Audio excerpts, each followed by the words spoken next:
வருகின்ற 28ஆம் தேதி மத்திய அரசின் பட்ஜெட் தாக்கல் செய்யப்பட இருக்கிறது. மேலும் தற்பொழுது கடந்த சில நாட்களாக உள்ளது உள்ளபடி பட்ஜெட் ஸ்பெஷல் நிகழ்ச்சியில் ஒவ்வொரு நாளும் ஒவ்வொரு துறையினரின் எதிர்பார்ப்புகள் பற்றி பார்த்து வருகிறோம். இன்றைய துறை என்று பார்த்தால் கைத்தறி துறையில் இருக்கக்கூடியவர்கள், கைத்தறி தொழிலாளர்கள் என்ன விதமான எதிர்பார்ப்புகள் அவர்களுக்கு இருக்கின்றன, மேலும் கைத்தறி துறைகளை பொறுத்தவரை எப்படிப்பட்ட பிரச்சனைகளை அவர்கள் சந்தித்து வருகிறார்கள், கடந்த சில வருடங்களில் இந்த தொழிலிலிருந்து மற்ற தொழிலுக்கு மாறின தொழிலாளர்கள் அதிகமாக இருக்கிறார்கள், மேலும் இவர்கள் சந்திக்கக்கூடிய பிரதான பிரச்சனைகள், பட்ஜெட்டில் இவர்கள் எதிர்பார்க்கக்கூடிய விஷயங்கள் பற்றி இன்றைய உள்ளது உள்ளபடி பட்ஜெட் ஸ்பெஷல் நிகழ்ச்சியில் பார்க்க இருக்கிறோம். அதற்கு முன்னதாக இது பற்றிய ஒரு தொகுப்பை பார்க்கலாம்.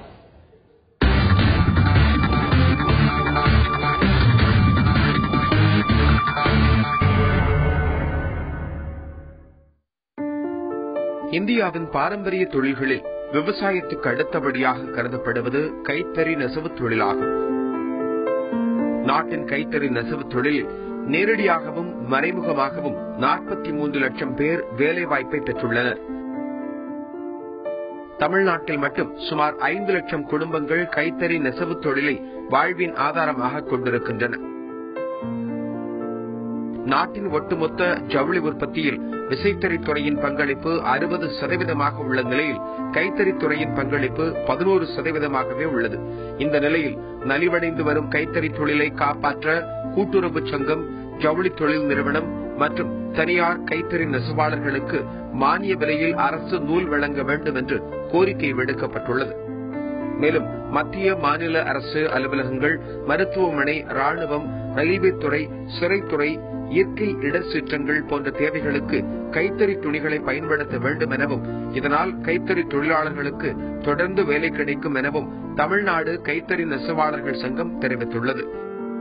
கைத்தறிக்கு ஒதுக்கிய 11 ரகங்களை விசைத்தறியில் உற்பத்தி செய்வோர் மீது நடவடிக்கை எடுப்பதுடன் கைத்தறி என்ற பெயரில் விசைத்தறியில் உற்பத்தி செய்யப்படும் துணிகளை ஏற்றுமதி செய்ய அரசு அனுமதி வழங்கக்கூடாது எனவும் கைத்தறி நெசவு தொழிலாளர் சங்கம் கோரிக்கை வைத்துள்ளது. நூல் மற்றும் பட்டுக்கு போடப்பட்டுள்ள வரிகளை ரத்து செய்து 40% மானிய விலையில் வழங்க வேண்டும் என கைத்தறி தொழிலாளர்கள் கோரிக்கை வைத்துள்ளனர். கைத்தறி தொழிலாளர்கள் சந்தித்து வரக்கூடிய பிரச்சனைகள், வருகின்ற பட்ஜெட்டில் அவர்கள் எதிர்பார்க்கக்கூடிய விஷயங்கள் பற்றி இன்றைய நிகழ்ச்சியில் பார்க்க இருக்கிறோம். இன்றைய நிகழ்ச்சியில் நம்முடைய செய்தி அரங்கிற்கு வருகை தந்து தன்னுடைய கருத்துக்களை பதிவு செய்ய இருக்கிறார் தமிழ்நாடு கைத்தறி சம்மேளனத்தின் மாநில பொதுச் செயலாளர் திரு முத்துக்குமார். அவரை இந்த நிகழ்ச்சிக்கு வரவேற்கிறோம். வணக்கம் சார். இப்போ கைத்தறி தொழிலை பொறுத்த வரைக்கும் தமிழகத்துல எந்தெந்த மாவட்டங்கள்ல கைத்தறி தொழிலாளர்கள் அதிக அளவுல இருக்கிறாங்க? தமிழகம் முழுமைக்கும் எத்தனை கைத்தறி தொழிலாளர்கள் இருக்காங்க?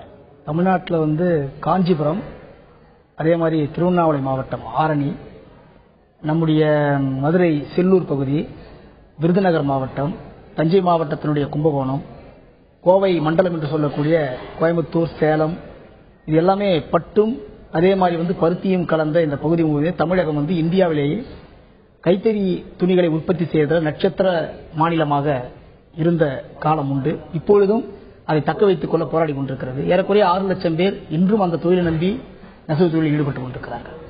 இந்த கைத்தறி தொழிலை பொறுத்த வரைக்கும் மின்வெட்டு பிரச்சனை அப்படிங்கறது ஒரு மிகப்பெரிய பிரச்சனையா பார்க்கப்படுது. மின் கட்டண உயர்வு பிரச்சனையும் ஒரு மிகப்பெரிய பிரச்சனையா பார்க்கப்படுது. அப்போ கடந்த சில வருடங்கள்ல இந்த பிரச்சனை காரணமாக என்னென்ன பாதிப்புகளை நீங்க சந்திச்சிருக்கீங்க? ஒரு காலகட்டத்தில் நெசவாளர்களுக்கு வாடகை வீட்டில தான் பெரும்பாலும் குடும்பம் இருந்தாங்க. மின்சாரத்தை இலவசமாக தருகிறோம், கைத்தறிக்கு குறிப்பா 50 யூனிட் ஒரு மாசத்துக்குங்கிற முறையில் 2 மாசத்துக்கு 100 யூனிட்னு தமிழக சர்க்கார் சொன்னாங்க. சொன்ன நேரம் என்னவோ தெரியல, அதுல இருந்தே பவர் லெஸ்ங்கிறது மின்வெட்டு என்பது தமிழகத்தை கவி பிடிச்சிருச்சு. அப்படிப்பட்ட மின்வெட்டு வந்த காரணத்தினால் இலவச மின்சாரம் என்று சொன்னாலும் அதை அனுபவிக்க முடியாத நிலையில் தான் நெசவாளர்கள் இருக்கிறார்கள். விளக்கு இல்லாமல் தறி கிடையாது, பெரிய ஜன்னல் வச்ச வீடுகள்லாம் பெருசா அவங்களுடைய வீடுகள் கிடையாது. இப்படி வெளிச்சம் இன்மையின் காரணமாகவே நெசவு தொழில் என்பது வருமானம் குறைந்திருக்கிறது, நெசவு தொழிலுடைய வேலை வாய்ப்பு குறைந்திருக்கிறது. ஆகவே இந்த 100 யூனிட் என்பது கூட போதுமானதல்ல என்பதுதான் நெசவாளர்கள் வைத்திருக்கிற கோரிக்கை. அதனால இந்த யூனிட்டினுடைய எண்ணிக்கையை கூட்டணும். அதே போல பவர்லெஸ் மின்வெட்டு இல்லாத ஒரு மாநிலமாக வருவது என்பது எல்லாருக்கும் நல்லது, இந்த தொழிலுக்கும் நல்லது. அதுல அரசு கவனம் செலுத்தணும் தான் நெசவாளர்கள் எதிர்பார்க்கிறார்கள். இப்போ இந்த கைத்தறி தொழிலை பொறுத்த வரைக்கும் மூலப்பொருட்கள் விலையேற்றம் அதிகமா இருக்கு அப்படிங்கிற ஒரு குற்றச்சாட்டு இருக்கு. இப்ப மூலப்பொருள் விலையேற்றம் கடந்த சில ஆண்டுகள்ல எத்தனை சதவீதம் உயர்ந்திருக்கு? இதனால உற்பத்தி எந்த அளவுக்கு பாதிக்கப்பட்டிருக்கு? மூலப்பொருள் வரும்போது துணி உற்பத்தியில 1 பட்டு, 2வது பருத்தி. பட்டை பொறுத்த வரையிலும் இறக்குமதி செய்கிற இந்தியாவுடைய மொத்த தேவையில 58% சீனாவுடைய பட்டு தான் இங்க வருது. 42% தான் இந்தியாவில் வந்து பட்டு உற்பத்தி செய்யப்படுது. இந்தியாவுடைய பட்டுக்கு எந்த வரியும் கிடையாது. ஆனால் சைனாவிலிருந்து இறக்குமதி செய்யக்கூடிய பட்டுக்கு வந்து 15% இறக்குமதி, அப்புறம் ஹேண்டிலிங் டாக்ஸ் சொல்லிட்டு ஒரு 4% போடுறாங்க. இதெல்லாம் சேர்த்து ஒரு கிலோ சீனாவுடைய பட்டு 3650 ரூபாய். அதே நேரத்தில் இந்தியாவுடைய பட்டு 2700 ரூபாய் தான் ராசிக் கச்சா பட்டுன்னு சொல்றது. இந்த மாதிரி வரியை வந்து அவங்க வந்து குறைப்பதன் மூலமாகத்தான் இன்னும் மலிவான விலைக்கு வந்து இந்த பட்டை வந்து கொடுக்க முடியும். தவறான முறையில் வந்து இந்த வரி விதிப்பு என்பது நெசவு தொழிலை பயன்படுத்தக்கூடிய பட்டு நெசவாளர்கள் பாதிக்கப்பட்டிருக்கிறாங்க. நூல்ல கூட அது மாதிரி தான். அரசு வந்து வரி விதிக்கல நூலுக்கு பொறுத்தவரை. கடந்த காலத்தில் கலால் வரிலாம் இருந்தது, அதே மாதிரி வந்து சிட்டாநூல் மீதான வரி விதிப்பு இருந்தது. இதெல்லாம் எடுத்தாலும் கூட தொடர்ச்சியான பருத்தி விலை உயர்வின் காரணமாக நூல் விலை உயர்வு என்பது உயர்ந்து கொண்டே இருக்கிறது. அதே மாதிரி சாயப்பொருளுடைய விலை என்பது கூடிக்கிட்டு இருக்குது. அதுக்கு டாக்ஸ் இருக்குது. அது வந்து 12% டாக்ஸ் இருக்குது. இப்படி ஒரு துணியின் பேர்ல வந்து கச்சா பட்டும் கச்சா நூலும் அதன் மீது ஏற்றப்படுகிற சாய பொருட்களும் அந்த உற்பத்திக்கான செலவு என்கிற முறையில் மிகப்பெரிய அளவுக்கு அந்த விலை உயர்வு என்பது துணியின் மீதான விலையா அது மாறுது. இப்போ துணி விலை ஏற ஏற என்ன ஆகுதுனாக்கா உங்களுக்கு வந்து மார்க்கெட்ல வந்து இது ஒரு காஸ்ட்லி பொருள், விலை உயர்ந்த பொருளாக இது பார்க்கப்படுது. ஆகவே அரசு வரி விதிப்புகளை திரும்ப பெறுவது, மற்ற பெரிய வசதியானவர்களுக்கெல்லாம் வந்து பட்ஜெட்ல மானியம் அறிவிக்கிறாங்க. கிட்டத்தட்ட உங்களுக்கு பாத்தீங்கன்னா சொன்னா 4 லட்சம் கோடி ரூபாய் கடந்த 5 ஆண்டுகளில் பெரும் வசதியான நிறுவனங்கள் கொடுக்கப்பட்டிருக்கு. ஆனா கைத்தறி மாதிரியான நலிந்த தொழிலுக்கு அப்படிப்பட்ட மானியங்கள் நூல் வழங்குவதிலும் பட்டு வழங்கும் கொடுக்கப்பட்டால் ஒரு தொழில் பாதுகாக்கப்படும், நெசவாளர்கள் வேலை வாய்ப்பும் பாதுகாக்கப்படும். நான் கேட்கிறேன். சரி, இப்போ நீங்க ஏற்கனவே சொன்னீங்க இந்த நூல் விலையேற்றம் சாய பொருட்கள் விலையேற்றதுனால ரொம்ப அதிகமா பாதிக்கப்படுறோம் அப்படின்னு. இதனால உற்பத்தி பாதிப்பு ஏதாவது இருக்கா? கடந்த காலங்கள்ல இந்த வரிகள் எல்லாம் எத்தனை சதவீதம் இருந்தது? எப்போ இந்த வரிகள் எல்லாமே உயர்த்தப்பட்டது? வரிகள் உயர்த்தப்பட்டதுனால உற்பத்தியில பாதிப்புகள் ஏதாவது? அதாவது 28% இறக்குமதி பட்டின் மீது வரி என்பது 6 ஆண்டுகளுக்கு முன்னால் இருந்தது. கடுமையான நெசவாளர்களுடைய போராட்டத்தின் காரணமாக அது வெறும் 5% குறைக்கப்பட்டது. மீண்டும் வந்து இங்க இருக்கிற சில அரசியல் காரணங்கள் காரணமா எல்லாம் போய் மனு கொடுத்து சில பட்டுக்கூடு விவசாயிகள் பண்ணதால கர்நாடக அரசியல் இயக்கத்தை சேர்ந்தவங்க மீண்டும் அது 15% கூட்டினாங்க. இப்ப என்ன ஆகி போச்சுன்னா அந்த பட்டு விவசாயத்துக்கு உரிய முக்கியத்துவம் தராதனால 3 லட்சம் ஏக்கர் நிலத்துல விவசாயம் செய்த கர்நாடக மாநிலத்தினுடைய பட்டு விவசாயம் வெறும் 1 லட்சம் ஏக்கராக குறைஞ்சு போச்சு. தமிழ்நாட்டிலேயே இந்த பட்டு உற்பத்திக்கான முயற்சி எடுக்கப்பட்டது. இங்க ஏற்கனவே வந்து 60,000 ஏக்கர் நிலத்துல விவசாயம் பண்ணது வெறும் 30,000 ஏக்கர் நிலமா குறைஞ்சு போச்சு. இதனால பொருள் டிமாண்ட் வருது, விலை கூடுது. இந்த மாதிரியான விவசாயத்துக்கு முக்கியத்துவம் தரணும், பொருளுடைய விலை கட்டுப்பாட்டுக்கு மானியங்கள் வந்து கொடுப்பதன் மூலம் தான் இதை வந்து சரி செய்ய முடியும் நாங்கள் கருதுறோம். இதன் காரணமா வந்து உங்களுக்கு பட்டு துணி உட்பட காட்டன் உட்பட துணி உட்பட உள்நாட்டு மார்க்கெட்டுடைய சந்தையை வந்து கடுமையாக பாதிக்கிறது என்பதுதான் நாங்கள் பார்க்கிறோம். இப்போ கைத்தறி ரகங்கள்ல விற்பனை செய்யக்கூடிய அல்லது உற்பத்தி செய்யக்கூடிய ரகங்களை விசைத்தறியில உற்பத்தி பண்ணி அதை கைத்தறி அப்படின்னு சொல்லி விலையேற்றி விற்கிறாங்க அப்படிங்கிற ஒரு குற்றச்சாட்டு இருக்கு. அப்போ இதை கண்காணிக்கக்கூடிய குழு ஏதாவது அமைக்கப்பட்டிருக்கா? இந்த மாதிரியான தவறுகள் நடக்கிறதுனால கைத்தறி துறை எந்த அளவுக்கு பாதிக்கப்படும்? ஏற்கனவே 22 ரகமே இல்ல. அப்புறம் ரகத்தை வந்து பவர்லூம் வந்ததுனால கைத்தறி ரகத்துல போட ஆரம்பிச்சாங்க. ஒரு காலகட்டத்தில் 82 22 ரக ஒதுக்கீடு சட்டம் கொண்டு வரப்பட்டது. அதன் பிறகு வந்து அது 12 ரகமா அது மாற்றப்பட்டது. இப்ப என்னன்னு சொன்னாக்க அந்த ரகத்தை கூட வந்து பவர்லூம்ல வந்து போடுறாங்க. இதெல்லாம் போடக்கூடாது, சட்டப்படி குற்றம், கண்டுபிடிக்கப்பட்டால் சிறை தண்டனை உட்பட அதுக்கு உண்டு. அதுக்கான மாவட்டங்கள்ல கண்காணிப்பு குழு இருக்கு. அந்த கண்காணிப்பு குழு எந்த செயலில் ஈடுபடுறதில்லை, புகார் தெரிவித்தால் கூட பார்ப்பதில்லை. இதன் காரணமாக கன்சியூமரும் ஏமாற்றப்படுகிறார்கள். இந்த ரகங்கள்ல பவர்லூம்ல போற நான் பவர்லூம் எதிர்க்கல, ஆனா கைத்தறிக்குன்னு இன்னைக்கு இருக்கிற இந்த தொழிலாவது காப்பாது இது குறைந்தபட்ச சட்ட பாதுகாப்புகள் தேவைப்படுதுங்கிறது தான். கைத்தறி என்கிற துணி தான் மார்க்கெட்ல மிகப்பெரிய மதிப்பு உண்டு. ஏன்னா அது வந்து தரமாக நெய்யப்படுகிறது, கெட்டி பொருள். ஆகவே ஏற்றுமதி வளைகுடா நாடுகள்லயோ வெளிநாட்டுகளிலோ உள்நாட்டில் கூட சரி கைத்தறினா அது ஒரு குவாலிட்டி இருக்கு. இந்த நேமம் வந்து பவர்லூம் வந்து தவறான முறையில பயன்படுத்தி யூஸ் பண்றாங்க. இதனால் என்ன இப்ப சொன்னா கைத்தறி ரகங்கள் போடப்பட்டு விற்கிற துணியை விட பவர்லூம் ரகம் விலை குறைவா இருக்கிறதுனால இது கைத்தறி முத்திரை போட்டு இந்த துணி விற்கப்படுது. உண்மையிலேயே கைத்தறிக்கு சொந்தக்காராக இருக்கிற எங்களுடைய துணி வாங்குவோர் இல்லாமல் வேதனையோடு காட்சியளிக்கிறது. தொடர்ந்து பேசலாம் திரு முத்துக்குமார். கைத்தறி தொழிலாளர்களை பொறுத்தவரை சந்திக்கக்கூடிய பிரச்சனைகள் பல இருக்கின்றன. மின் கட்டண உயர்வு மற்றும் மின்வெட்டு பிரச்சனை அதிகமாக இருக்கிறது, மூலப்பொருட்களின் விலையேற்றம், மேலும் சாயமேற்றும் பொருட்களின் விலையேற்றம். கைத்தறி தொழிலில் இருந்து பல்வேறு நபர்கள் கடந்த சில ஆண்டுகளில் வேறு தொழிலுக்கு சென்று கொண்டிருக்கிறார்கள். இப்படிப்பட்ட இந்த கைத்தறி தொழிலில் இருக்கக்கூடிய நிலையை மாற்ற அரசு என்ன செய்ய வேண்டும்? மத்திய அரசு இந்த பட்ஜெட்டில் என்ன விதமான மாற்றங்களை கொண்டு வர வேண்டும் என்கின்ற ஒரு எதிர்பார்ப்பு இவர்களிடத்தில் இருக்கிறது. மேலும் இது பற்றி பல தகவல்களை பார்க்கலாம்.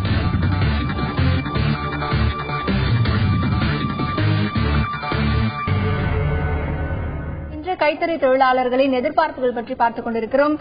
திரு முத்துக்குமார் அவர்களிடத்தில் பேசலாம். சார், இப்போ கைத்தறிக்கு என்று நல வாரியம் தனியாக இருக்கிறது.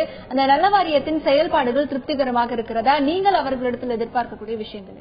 நலவாரியம் என்பது அரசினுடைய நலத்திட்டங்களை குறிப்பிட்ட இந்த அடித்தட்டு தொழிலாளர்களுக்காக கொண்டு வரப்பட்டதுதான். கடந்த காலத்தில் இந்த நலத்திட்டங்கள் சம்பந்தமாக ஓய்வூதியம், விபத்து நிதி, அதே போல மருத்துவ சம்பந்தப்பட்டது, படிப்புக்கான காசு, இவையெல்லாம் சரியாக கிடைக்கவில்லை என்பதற்காகத்தான் அதுக்கான கண்காணிப்பு குழு அமைக்கப்பட்டது அமைச்சர் தலைமையில். ஆனால் கடந்த 3 ஆண்டு காலத்தில் தற்போதைய அரசு இன்று வரையிலும் அந்த நலவாரியத்துக்கான குழுவை கூட அமைக்கப்படவில்லை. தொழிற்சங்க பிரதிநிதிகளுக்கு பெயர் கேட்கப்பட்டதே தவிர அதுக்கான குழு அமைக்கப்பட்டு இதுவரையில் கூட்டமே நடத்தப்படவில்லை. அதனுடைய விளைவு என்ன இப்ப சொன்னா அந்த நிதி முழுவதும் நேரத்தோட கிடைக்கலங்கிற பிரச்சனை இருக்குது. 2வது 3 வருஷமா ஓய்வூதியமே முதல் வருஷம் தான் உயர்த்தினாங்க 1000 ரூபாய். அதோட சரி, இப்ப விற்கிற விலைவாசியில வயது நிரம்பிய 60 வயது நெசவாளர்கள் அந்த காசு இருந்தா ஒரு காப்பி செலவுக்காக தான் விரும்புறாங்க. ஓய்வூதியம் உயர்த்தப்படல. அதே மாதிரி விபத்து நிதி என்பது வெறும் எந்த விதமான சொல்ற மாதிரி எதுவும் இல்ல. திருமணத்துக்கு 2000 ரூபாய் சொல்றாங்க. இப்ப 2000 ரூபாய் திருமணம் பண்ண முடியுமா? இப்படி நடைமுறை சாத்தியமற்ற இந்த நிதி ஒதுக்கீடுகள் காரணமாக அது நெசவாளர்கள் மத்தியில், எங்களை போன்ற இதர முறைசாரா தொழில்கள் மத்தியில் கடும் அதிருப்தி இருக்கிறது. அந்த குழு அமைப்பது, குழுவின் மூலமான அந்த நலத்திட்ட நலவாரிய பயன்பாட்டை மேம்படுத்துவது என்பதுதான் இதற்கு தீர்வு. அது குறித்து ஒரு தெளிவான பார்வை அரசுக்கு தேவை என்று நாங்கள் விரும்புகிறோம். இப்போ குழு அமைக்கல அப்படின்னு சொல்றீங்க. இந்த குழுவை உடனடியாக அமைக்க வேண்டும் அப்படின்னு அரசுக்கு நீங்க கோரிக்கை விடுத்திருக்கீங்களா? அப்போ அரசு தரப்புல இருந்து என்ன பதில் உங்களுக்கு சொல்லப்பட்டது? நாங்கள் கோரிக்கை வைத்தோம், போராடினோம். எங்கள் போராட்டத்துக்கு மதிப்பளிப்பதாக சொல்லி உங்கள் தொழிற்சங்கத்திலிருந்து யார் இந்த குழுவில் இடம்பெறுகிறது என்று எங்களுடைய எல்லா விவரத்தையும் கேட்டார்கள், கொடுத்தோம். விவரங்கள் கொடுத்து 6 மாதங்கள் ஆகிறது. இன்று வரையிலும் அது சம்பந்தமாக கிணற்றில் போட்ட கல்லை போலத்தான் இருக்கிறதே தவிர அதற்கான எந்த எதிர்வினையும் தெரியவில்லை. இப்போ கைத்தறி தொழிலுக்கு போதுமான ஜவுளி சந்தை, ஜவுளி பூங்கா இல்லை அப்படிங்கிற ஒரு குற்றச்சாட்டு இருக்கு. ஒருவேளை ஜவுளி சந்தை, ஜவுளி பூங்கா அமைக்கப்படும் பொழுது என்ன விதமான மாற்றங்களை இது சந்திக்கும் நினைக்கிறீங்க? மாறி வரக்கூடிய தொழில் நவீன வளர்ச்சியில் கைத்தறி போன்ற துணிகள் விற்பதற்கும் அது நிலைத்து நிற்பதற்கும் வேலைவாய்ப்பு உறுதி செய்வதற்கும் இப்படிப்பட்ட பூங்காக்கள் பயன்படும் என்பது எங்களுடைய கருத்து. அதற்காக ஒரு முன்மாதிரி ஆலோசனை கூட நாங்கள் வைத்தோம். இந்தியாவிலேயே டெக்ஸ்டைல் பார்க் இருக்கு, ஆனா ஹேண்ட்லூம் பார்க்கும் கிடையாது. கைத்தறி பூங்கா என்பது 5 ஆண்டுகளுக்கு முன்னால் தமிழகத்தில் முதல் முறையாக காஞ்சிபுரத்தில் அமைக்க வேண்டும் என கேட்டோம். 10,000 பேருக்கு அதில் வேலைவாய்ப்பு கிடைக்கும். நெசவு தொழில் சார்ந்த எல்லா பிரிவும் அதுக்குள் வர முடியும். மத்திய சர்க்கார் 80 கோடி ரூபாய் ஒதுக்குனாங்க, மாநில அரசு நிலம் ஒதுக்குனாங்க. ஆனா அரசியல் குளறுபடிகள் காரணமாக அந்த திட்டம் அப்படியே முடங்கி போயிருக்கு. 6 வருஷம் பணம் இருக்கிறது, இடம் இருக்கிறது, திட்டம் இருக்கிறது, வேலை செய்ய தொழிலாளிகள் இருக்கிறார்கள், ஆனா அமலுக்கு வரல. இதெல்லாம் இது மாதிரி ஒரு தொழில் பிரச்சனை அரசியல் அற்று பொது நோக்கத்தோடு பார்த்தாங்க சொன்னா இப்படிப்பட்ட பாரம்பரியமிக்க தொழிலை பாதுகாக்க முடியும். ஏற்கனவே போடப்பட்ட திட்டங்களை அமல்படுத்தினால் இப்படிப்பட்ட பாரம்பரியமிக்க தொழில்கள் தமிழகத்தில் காஞ்சிபுரத்திலும், கும்பகோணத்திலும், விருதுநகர் போன்ற பகுதிகளில் இப்படிப்பட்ட பூங்காக்களின் மூலமாக ஒரு முன்மாதிரி, ஒரு நிறுவனமயமாக்கப்பட்ட கைத்தறி நெசவு தொழிலை எதிர்கால சந்ததியினருக்கு நம்மால் கொடுக்க முடியும் என்பதுதான் எங்களுடைய கருத்து. இப்போ கைத்தறி தொழிலை மேம்படுத்துவதற்காக அரசு சார்பில் வங்கிகளில் கடன் உங்களுக்கு வழங்கப்படுகிறதா? அதற்கு வங்கிகளில் கடன் பெறுவதில் உங்களுக்கு சிரமங்கள் ஏதாவது இருக்கிறதா? 2 வகையான கடன் இருக்கு. தனியார் ஒரு நெசவாளிகள் தொழிலை செய்வதற்கு 25,000 ரூபாய் கடன் வாங்கிக் கொள்ளலாம்னு மத்திய சர்க்கார் அறிவிச்சாங்க. அந்த கடன் திட்டம் அறிவிக்கப்பட்டு மனு கொடுக்கப்பட்டு வங்கியில போனா உனக்கு எதை நம்பி காசு தர்றதுன்னு வங்கி அதிகாரி திருப்பி அமைச்சார் பெரியார். தமிழகத்தில் எல்லா நெசவாளிகளும் கடன் கிடைக்கும்னு அரசு சொல்றாங்க. ஆனா பரிந்துரைக்கப்பட்டால் கூட எந்த விதமான நிச்சயமற்ற நிலைமை தான் நீடிக்கிறது. ஒரு ஃபார்மாலிட்டி, ஒரு மாவட்டத்தில் தறி இருக்கக்கூடிய பகுதியில் 50 பேருக்கு 20 பேர் கொடுத்துட்டு கடன் வழங்கப்பட்டது விழா நடத்தி முடிச்சிடறாங்க. உண்மையிலேயே அந்த கடன் கொடுக்கப்பட்டால் ஒரு சுய தொழில் சொந்த காலி நெசவாளி நிற்க முடியும் என்பதுதான். இன்னொரு கடன் கூட்டுறவு சங்கங்களுக்கு துணி உற்பத்தி செய்வதற்காக நலிந்த கூட்டுறவு சங்கம் உட்பட அந்த சங்கங்கள் கடன் குறைந்தபட்ச வட்டியில் கடன் பெற்று சொசைட்டி நடத்த முடியுங்கிறதா. அந்த கடனை கூட சமீப காலமாக கடுமையாக நிபந்தனைகள் விதிக்கப்பட்டு அதனுடைய வட்டி என்பது கூட்டப்பட்டு வட்டி மானியங்கள் கூட ரத்து செய்யப்படக்கூடிய நிலைமையில் தான் கூட்டுறவு சங்கம் பாதிக்கப்பட்டிருக்கிறது. இவையெல்லாம் கடன் கொடுத்தால் தான் இந்த தொழில் இருக்கும் என்கிற நிலைமையில் நெசவாளிகளும் நெசவாளர் கூட்டுறமைப்போடும் அரசின் கை தேவை என்று எதிர்பார்க்கிறார்கள். இப்போ கைத்தறி நெசவாளர்களுக்காக அரசு தரப்பிலிருந்து சிறப்பு திட்டங்கள் ஏதாவது செயல்படுத்தப்பட்டு வருதா? அந்த திட்டங்கள் குறித்த விழிப்புணர்வு உங்களுக்கு ஏதாவது ஏற்படுத்தப்பட்டு வருதா? அதை பத்தி உங்களுக்கு தெரியுமா? இதை பற்றி உங்களுடைய கருத்து. கைத்தறி குழுமம் என்று பல திட்டங்களை மத்திய சர்க்கார் அறிவிச்சிருக்காங்க. அந்த திட்டத்தில் ஏராளமான நிதி ஒதுக்கப்பட்டு, உதாரணமாக 50 லட்சம் ரூபாய் கைத்தறி குழுமத்தில் திட்டத்தை பயன்படுத்தலாம். துணி விற்பனை வளாகத்திற்கு நெசவாளர்கள் நெசவு கறி வாங்கி. ஆனா அப்படி ஒரு திட்டம் இருப்பதாக எந்த நெசவாளிகளுக்கும் தெரியாது. அந்த திட்டத்தை பற்றி கைத்தறித்துறை அதிகாரிகளுக்கு கூட போதிய அளவிற்கு அதை பற்றிய பாண்டித்யம் கிடையாது. ஆனா திட்டம் அமலாவில் அந்த ஃபண்ட் அப்படி திரும்பி போயிடுது. இப்ப இப்படிப்பட்ட திட்டங்கள், நெசவு கருவி வழங்கக்கூடிய திட்டம், அதே மாதிரி நெசவாளர்களுக்கான துணி உற்பத்திக்கான சந்தை அந்த நிறுவனத்தை ஏற்படுத்திக் கொள்வதற்கான திட்டம், ஒரு குழுவாக 20 பேர் 30 பேர் சேர்ந்து நீங்க அதை அந்த திட்டத்தை பயன்படுத்தலாம் சொல்றாங்க. நல்ல திட்டங்கள் போடப்படுகிறது. ஆனா சம்பந்தப்பட்டவர்களுக்கு அந்த திட்டம் சென்றடைவதில் பெரிய இடைவெளி இருக்கிறது. இதுதான் துரதிர்ஷ்டவசம் நமது நாட்டில். தமிழகத்தில் அதை அனுபவித்துக் கொண்டிருக்கிறோம். கைத்தறி நெசவாளர்களுக்கு எந்த ஒரு அரசு திட்டங்களும் கிடைக்கிறது இல்ல, அரசு சார்பாக வழங்கக்கூடிய வங்கி கடனும் சரியாக இல்ல, நலவாரியத்தினுடைய செயல்பாடுகளும் திருப்திகரமா இல்ல. இப்படி இவ்வளவு சிக்கல்கள் இருக்கக்கூடிய இந்த கைத்தறி தொழில இருந்து இந்த பிரச்சனைகள் காரணமா கடந்த சில வருடங்கள்ல வேற தொழிலுக்கு மாறி போனக்கூடிய தொழிலாளர்கள் எத்தனை பேரு, இன்றைக்கு இந்த கைத்தறி தொழில ஈடுபட்டிருக்கக்கூடிய தொழிலாளர்களின் நிலை எப்படி? உண்மைதான். மருத்துவ காப்பீடு திட்டம் மத்திய சர்க்கார் அறிவிச்சாங்க. வருமானமே இல்லாதவங்களுக்கு அரசு அறிவித்த அந்த திட்டம் கடந்த 6 மாத காலமாக யுனைடெட் இன்சூரன்ஸ் இந்தியா சார்பாக அறிவிக்கப்பட்ட திட்டம் கூட எந்த மருத்துவமனையில் பயன்பெற வேண்டும் தகவல் கிடையாது. கடந்த 100 ஆண்டு காலத்தில் எல்லா தொழிலுக்கும் வேலை செஞ்சா கடைசியா ஒரு போனஸ் ஒன்று அறிவிக்கிறாங்க. அரசு ஊழியர் இருக்குது, போக்குவரத்து இருக்குது, எல்லாருக்கும் இருக்குது, பீடி தொழிலாளி கூட இருக்குது. ஆனா கைத்தறி நெசவாளிகளுக்கு தமிழகத்தில் 100 ஆண்டு காலமாக போனஸ் என்ற அந்த சொல்லை அனுபவிக்காத தொழிலாளிகள் வந்தான். நிச்சயிக்கப்பட்ட கூலி கிடையாது, சொந்த வீடு கிடையாது. இதன் காரணமாகத்தான் இந்த தொழிலை என் தலைமையோடு போகட்டும், நானாவது என் மகனாவது சுதந்திரமாக இருக்கட்டும் என்று பல பேர் செஞ்சவங்களும் அதை விட்டு வெளியே வந்துட்டாங்க. அடுத்த தலைமுறை என்பது கேள்விக்குறியாக மாறி இருக்கிறது. இப்படி போனவங்க ஹோட்டல்களில் சப்ளைடா இருக்கிறாங்க, ரயில்வே நிலையங்களில் சுண்டல் விற்கிறாங்க, பல இடங்களில் சின்ன சின்ன இட்லி கடை போட்டு வித்துக்கிறாங்க. மிக சிறந்த இந்தியாவில் உலகத்திலேயே கைத்திறன் தொழில் மிக்க 2000 ஆண்டு கால பாரம்பரிய மிக்க தொழிலாளிகள் இங்கேதான் இருக்கிறார்கள். அந்த தொழில் திறனை பாதுகாக்கவோ அப்படிப்பட்ட நெசவாளர்களை அவர் அந்த வார்ப்பை தொடர்ந்து பாதுகாக்கவோ அரசு தயாராக இல்லை. இது 10 லட்சம் தொழிலாளர்களாக இருந்த தமிழகத்துடைய நெசவு தொழில் இன்றைக்கு 4 லட்சமும் குறைஞ்சு போச்சு. இது அரசினுடைய இந்த கொள்கை பாரம்பரியமிக்க தொழில் பாதுகாப்பது, சுய வேலைவாய்ப்பு உறுதி செய்வது என்கிற ஒரு சமூக பார்வை அரசுக்கே இல்லை. எல்லாவற்றிலும் அரசியல், இதிலும் அரசியல். தொடர்ந்து பேசலாம் திரு முத்துக்குமார். கைத்தறி நெசவு தொழிலை பொறுத்தவரை கடந்த சில ஆண்டுகளில் மட்டும் 10 லட்சமாக இருந்த தொழிலாளர்களின் எண்ணிக்கை தற்பொழுது 4 லட்சமாக குறைந்திருக்கிறது. பல்வேறு பிரச்சனைகள் இந்த தொழிலில் இருக்கின்றன. ஆக இந்த தொழில் குறித்த தொலைநோக்கு பார்வை அரசிடம் இல்லை என்கின்ற ஒரு குற்றச்சாட்டு இங்கே முன்வைக்கப்படுகிறது. கைத்தறி நெசவு தொழிலாளர்கள் அரசிடம் எதிர்பார்க்கக்கூடிய விஷயங்கள் என்ன? விரிவாக பேசலாம்.